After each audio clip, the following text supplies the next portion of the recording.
Well, I'm out here working on the mini bike again. Supposedly in 2 weeks there's a mini bike event coming.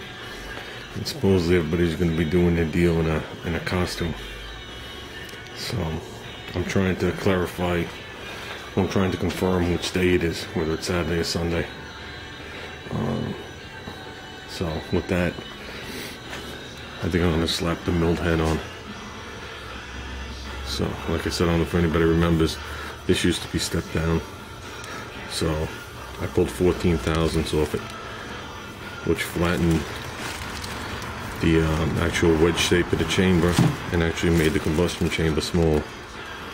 So, I want to see if I can sneak this head off while it's on the frame. I'm just hoping I can sneak the bolts out of there. So, now let me see what I got. Well, I pulled the head off. And you know what? I'm not too surprised. This thing hasn't, it's been running right, but I don't think it's had the pull it was supposed to have or used to have. And I know it's going to be hard to see, but this dark area right here, you can see it right back there. You can see it on the head. I had a blown head gasket. So right by the exhaust valve, which doesn't surprise me either. Head probably overheated and warped back there. Yeah, it's hard to see here. I started brushing this stuff off, but that would be like right in this area right back here. So I know I wasn't able to get the head off without loosening the motor because of that one stud I put in here for the header support that I never used. So well, I know the new head is milled. The block is going to be whatever it is, but I'll obviously clean the tops of the valves, clean up the surface. The bore looks good, the piston looks nice, and I've never been in this motor before. So, and I know this motor used to pull like a rape ape, and I felt the last time I drove it, at least the last 2 times I drove it, it didn't feel right to me when I was cruising with my son. So I think I know why. So I gotta go get myself a head gasket so I can put this other head on. If you look, you can see the burning all around here, the exhaust. All is blowing out.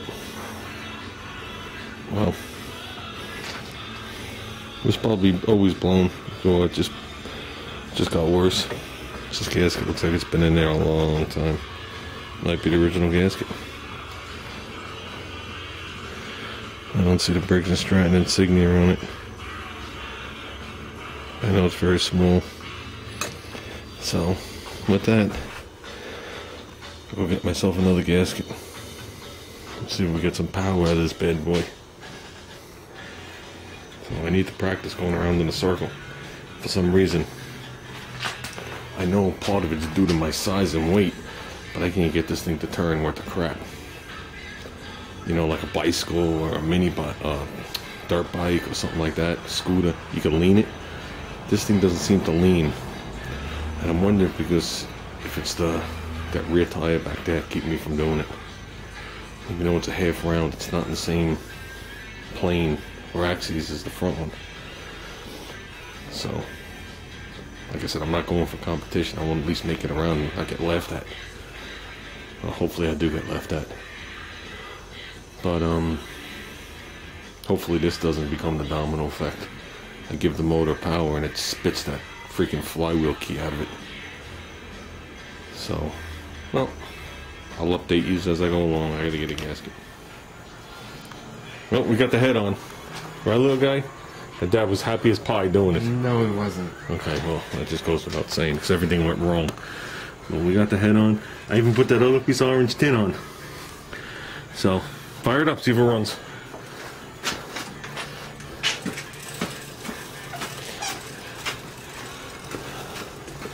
Where we going? You told me not to fire it up by the house, so I'm following your rules. I should remember. Pull the choke. I was getting there. Pull the choke. Pull it all the way. It never works. It never goes like that. Hey, look at that.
Trust me, he'll be the first person to fall on his butt.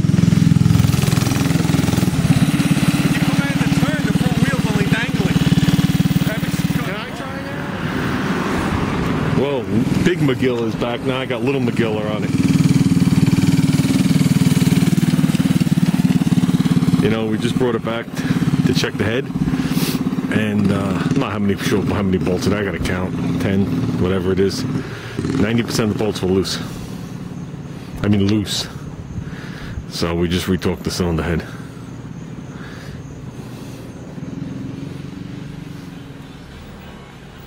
Well, I think we're getting there. I just did some of my practice ovaling, and I just took it out in the street now and I rounded over the tire. Even some more, a lot of rubber out there. Baby's hot. So I figured if I can get a little bit of the sharp edge off when I go into turn, it'll be a little better. Retorque the head. He doesn't fall on his butt first. So I'll fall on my butt first. Retorque the head. We drove it again. Brought it back in. The head was tight. So I don't think it's that tight. Whatchamacallit? No, I just checked it. What? The head. Yours? Yeah. What about mine? Oh, yeah, I don't think his is tight. No, mine is tight, I think so. But it's good. Set up right now, it's humming along. I think I just got to rich in the mixture a hair if we're going to go around in an oval. Just coming out of the oval. But coming out of this oval, when I punch this thing, the front tire floats. It's kind of scary, considering the thing's unstable as it is. But we'll give it a shot. Where do you buy methanol? Yeah, where do we buy methanol? This is ridiculous. We found it at the speed shop, but it's 5 gallons for 50 some odd dollars, and I really don't need 5 gallons right now, and I don't need to spend $50. It's $10 a gallon. At the cart shop, it's $7 a gallon, but these people seem to be closed. It's appointment only, can never get them on the phone, and it's still 25 minutes from my house, so we're trying to find some methanol for his go-kart closer.